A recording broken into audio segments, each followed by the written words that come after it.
Thank you, Rabbi Levertov.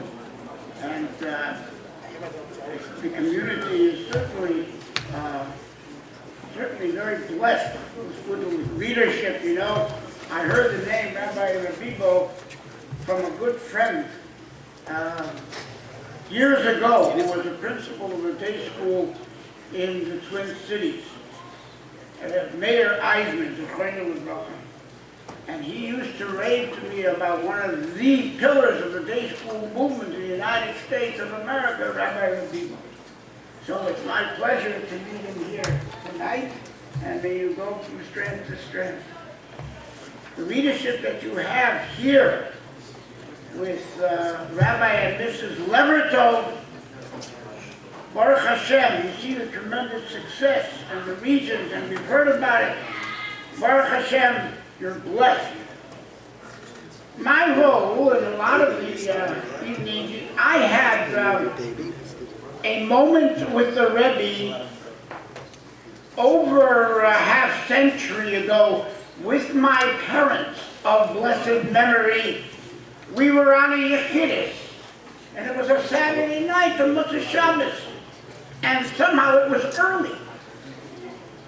So the Yeshidus finished, and it's almost hard to believe it, but at 9:30 it was over, and so the Rebbe asked me, "Wo gehst du jetzt?"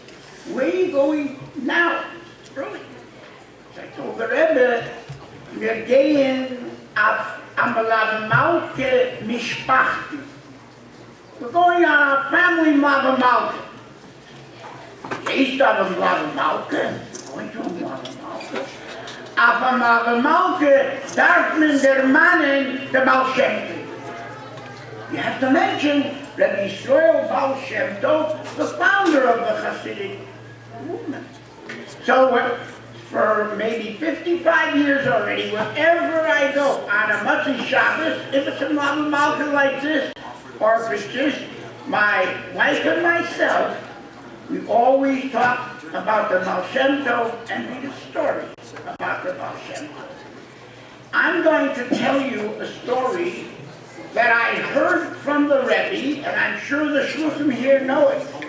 But it was one that the Rebbe told over in Gan Yisrael, and he said, he told a number of stories. This was in 1960, when the world was commemorating the 200th Yortzeit of the Baal Shem Tov. And so the Rebbe told stories, and the Rebbe said, I will be grateful to anybody who repeats these stories. Of course, everybody would like that the Rebbe be grateful to them and all the blessings that that brings. So I will tell a story, but I also want to tell you of an experience that is important I want to share with you that I had at Ground Zero on 9/11. The story I want to tell you is as follows.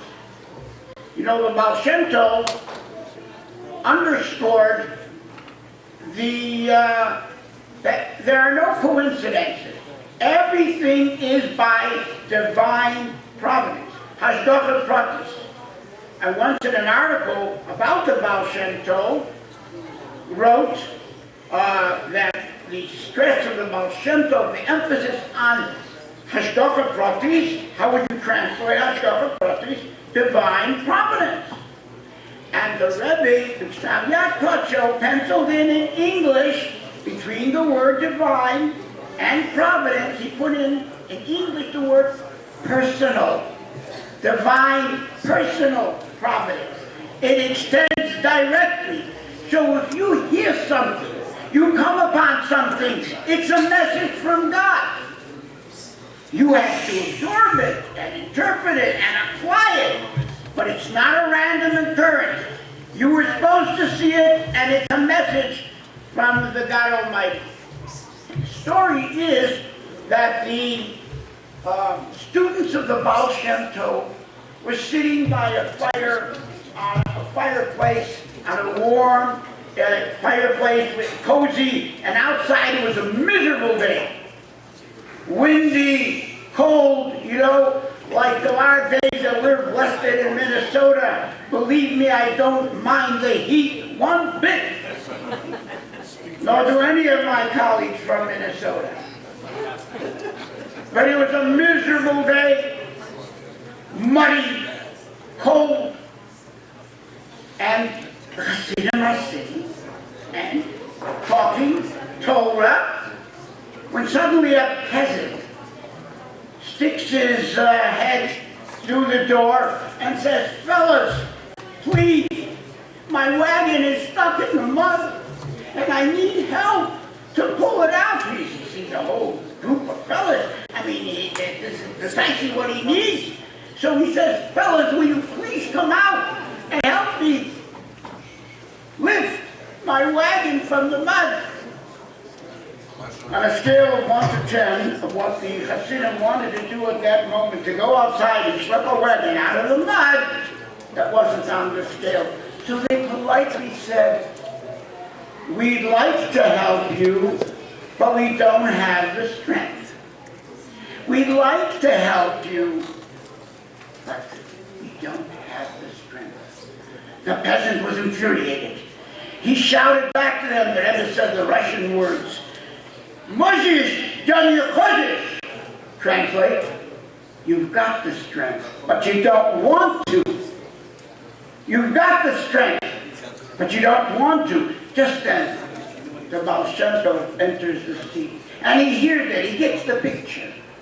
And he hears the shout of the peasant to his Hasidim, "You've got the strength, but you don't want to." And he tells them, everything that you hear is a message from the God Almighty. Hasidim, do you think that this is a message from an infuriated peasant? This is a message coming straight, a response to your stating, "We'd like to help you, but we don't have the strength."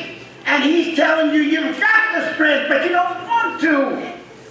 That's a message coming from God. Look, and he explains the situation. Hey, our wagons get stuck in the mud. All of us. We get into bad habits, situations, or what have you, addictions, or whatever it might be. And we know that it's mud. And we know that we should get out of it. But we tell ourselves, we take the path of least resistance, and we tell us, we know we should get out. We'd like to get out, but we don't have the strength. Comes the answer from the God Almighty. You've got the strength, but you don't want to.